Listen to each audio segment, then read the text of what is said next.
Google माय बिझनेसच्या रँकिंगमध्ये citation हा एक महत्त्वाचा भाग पडतो आणि हे सायटेशन का आहे आणि याच्या संदर्भातली सर्व माहिती आज आपण बघणार आहोत. सायटेशन ऑडिट आपण कसं करू शकतो, कोणकोणत्या प्रकारचे सायटेशन्स आहेत जे आपल्या गुगल माय बिझनेसच्या लिस्टिंगसाठी उपयोगी पडू शकतात आणि त्याची रँकिंग आपण वाढवू शकतो.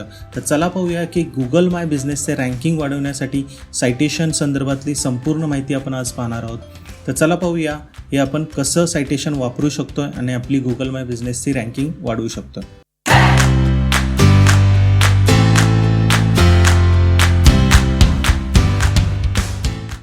तर मित्र हो, तुमच्या गुगल माय बिझनेस लिस्टिंगची सायटेशन जे आहेत त्याची तुम्ही काळजी का घेणं गरजेचं आहे किंवा ते बिल्ड करण्यासाठी कोणती काळजी तुम्हाला घेणं गरजेचं आहे. मित्र हो, गुगल माय बिझनेस लिस्टिंग जी असते, तुमची लोकल लिस्टिंग जी बिझनेसची असते त्याची रँकिंगमध्ये सायटेशनचा खूप भाग असतो. गुगल तुमच्याबद्दलची माहिती दुसऱ्या वेबसाईटकडून घेत असतो आणि त्याच्यावरून तुमची रँकिंग ठरवत असतो.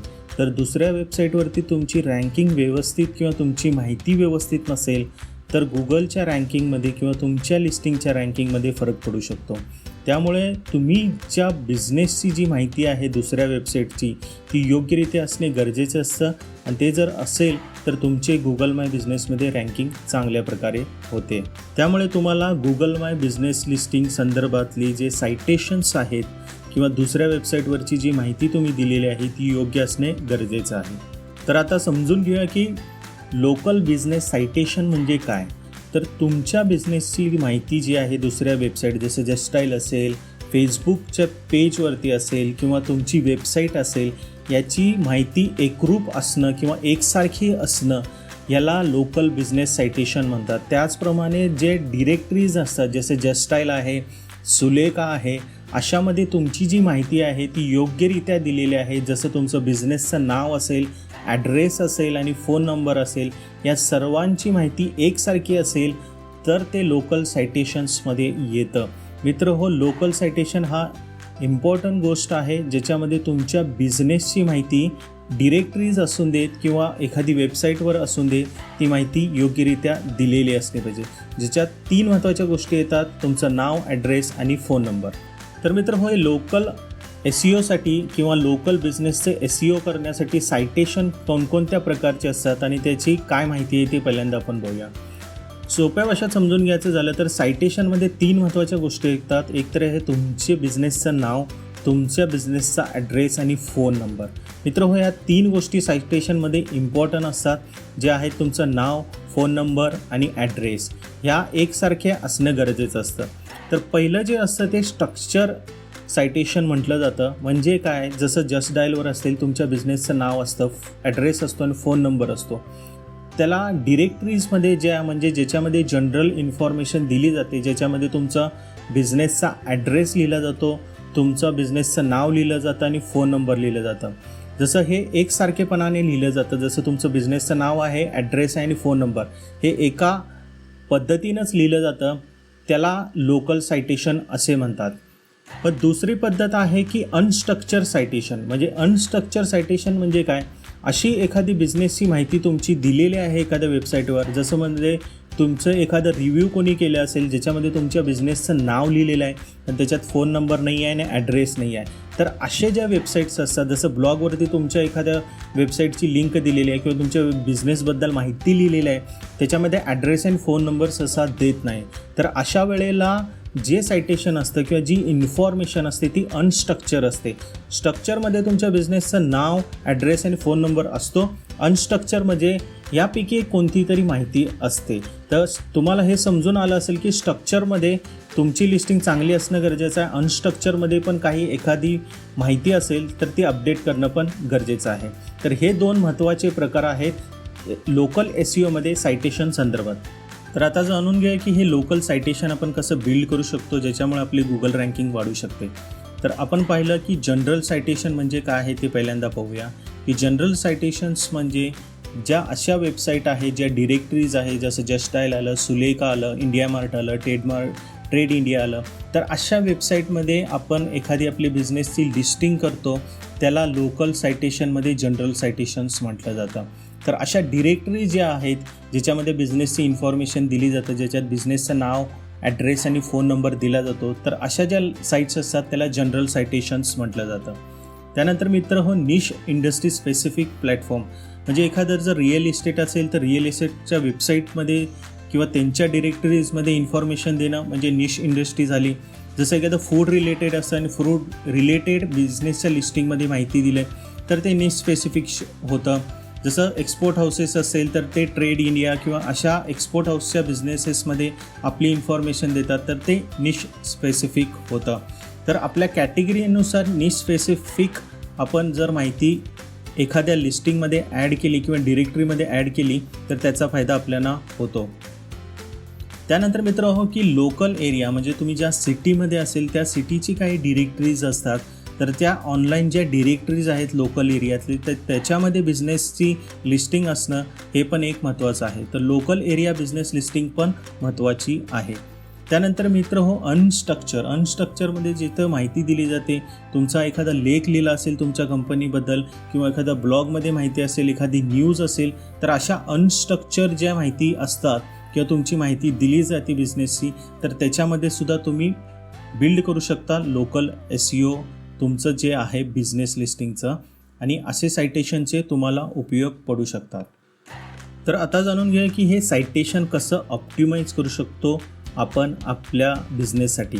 तर पहिला आहे की नॅप कन्सिस्टन्सी, म्हणजे तुमचं बिझनेसचं नाव, ॲड्रेस आणि फोन नंबर ही कन्सिस्टन्सी असणं गरजेचं आहे. म्हणजे जिथं पण तुमच्या बिझनेसचं नाव आणि माहिती दिलेली आहे ती एकसारखी असणं गरजेचं असतं. त्याला कन्सिस्टन्सी ठेवणं किंवा मेंटेन करणं म्हटलं जातं. त्यानंतर आहे की तुमच्या वेबसाईटचे लिंक, जिथं तुमची बिझनेसची माहिती असेल आणि जिथं वेबसाईटची लिंकचं ऑप्शन असेल तर तुमची योग्य लिंक तिथं दिलेली असली पाहिजे.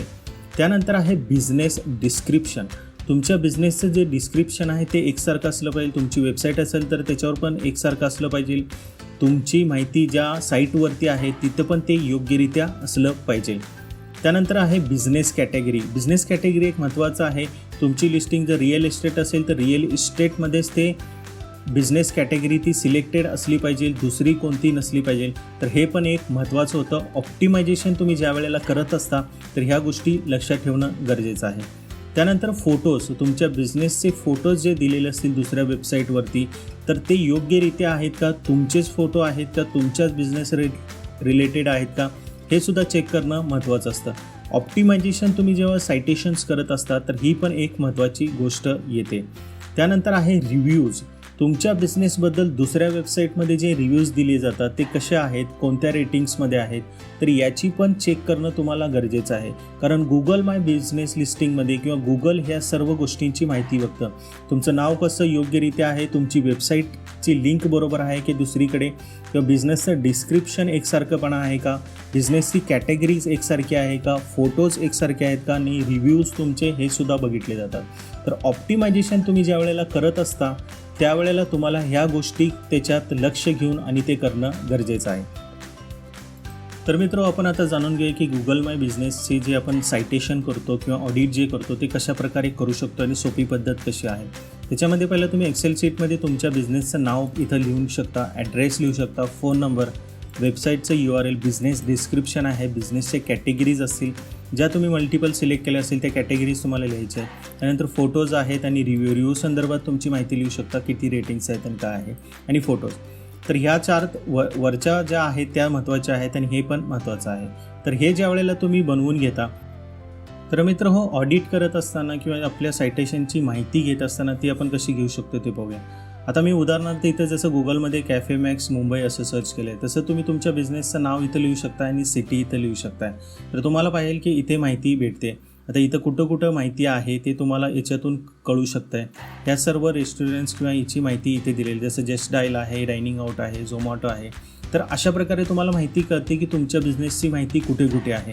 तसं तुम्ही त्या माहिती चेक करू शकता आणि त्याच्यातून तुम्ही तुमचं बिझनेसचं नाव, इन्फॉर्मेशन ह्या सगळ्या अपडेट करू शकताय की योग्यरित्या आहे का, सर्व माहिती दिलेली जी आहे त्या वेबसाईटवरती याचं सायटेशन तुम्ही करू शकता.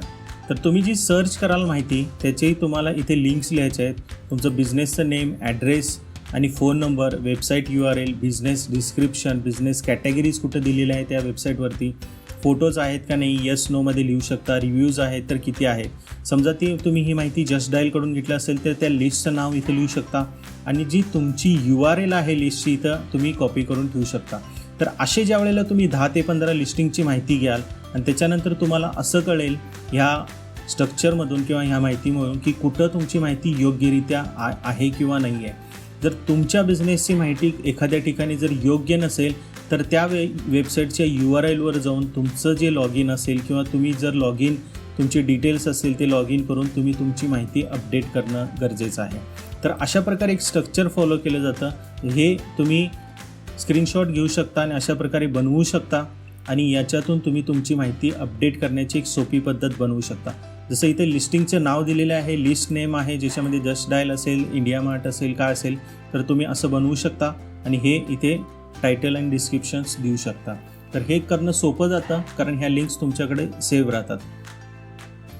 तर मित्रांनो, अशा कोणत्या प्रामुख्याने साईट्स आहेत ज्याच्यावर तुमची बिझनेस तुम्ही लिस्ट करू शकता. ही जनरल्स आहेत, कोणताही बिझनेस याच्यावरती लिस्ट करू शकतो अशा साईटची आपण माहिती बघतोय. ह्या कमीत कमी साईट्स आहेत, तुम्ही जास्तीत जास्त साईट सर्च करू शकता आणि त्याच्यातून तुम्ही आपला बिझनेस लिस्ट करू शकता. पहिलं आहे बिंग. मायक्रोसॉफ्टची बिंग प्लेसेस जे आहेत ज्याच्यामध्ये तुम्ही गुगल माय बिझनेससारखी एक लिस्ट तयार करू शकता. तिथे आपली इन्फॉर्मेशन दिली तर त्याला व्हॅल्युएशन गुगल खूप चांगलं देतं. त्यानंतर आहे फेसबुक. तुमच्या बिझनेसचं फेसबुक पेज असेल तर योग्य होतं. लोकल पेज असेल तर ते आणखी महत्त्वाचं होऊन जातं. तर अशा बिझनेस पेज जे बनवलं जातं फेसबुकचं त्याच्यावर तुम्ही तुमची माहिती देऊ शकता. त्यानंतर मित्र जस्ट डायल. इंडियामधलं सर्वात जास्त सर्च होणारं किंवा लोकल माहिती देणारं जे सर्च इंजिन मानलं जातं ते आहे जस्ट डायल. तर अशामध्ये तुमची रजिस्टर असणं गरजेचं आहे. त्यानंतर आहे सुलेखा. सुलेखामध्ये पण तुम्ही रजिस्टर करू शकता. ह्या सगळ्या फ्री डिरेक्टरीज आहेत ज्याच्यामध्ये तुम्ही रजिस्टर फ्रीमध्ये करू शकता आणि तुम्ही तुमचा बिझनेस त्याच्यामध्ये अपडेट करू शकता आणि याचा फायदा तुम्हाला गुगल माय बिझनेस लिस्टिंग रँकिंग होण्यासाठी होतो. त्यामुळे ह्या प्रामुख्यानं तर असल्याच पाहिजे, पण तुमच्या इंडस्ट्री स्पेसिफिक असतील किंवा तुमच्या बिझनेस रिलेटेड आणखी कोणत्या लिस्टिंग्स असतील जसं ट्रेड इंडिया आहे, महाराष्ट्र बिझनेस डिरेक्टरीज वगैरे आहेत, तर अशा ज्या असतात ट्रेड इंडिया, इंडिया मार्ट, तर अशांच्यामध्ये तुम्ही लिस्टिंग करू शकताय. तर तुमच्या इंडस्ट्री स्पेसिफिक जनरल ह्या सगळ्यांमध्ये तुम्ही लिस्टिंग करणं गरजेचं आहे. याचा फायदा तुमच्या गुगल माय बिझनेस लिस्टिंग रँकिंगमध्ये होतो. मित्र तुम्हाला हा व्हिडिओ आवडला असेल तर त्याला लाईक करा, शेअर करा आणि सबस्क्राईब करा.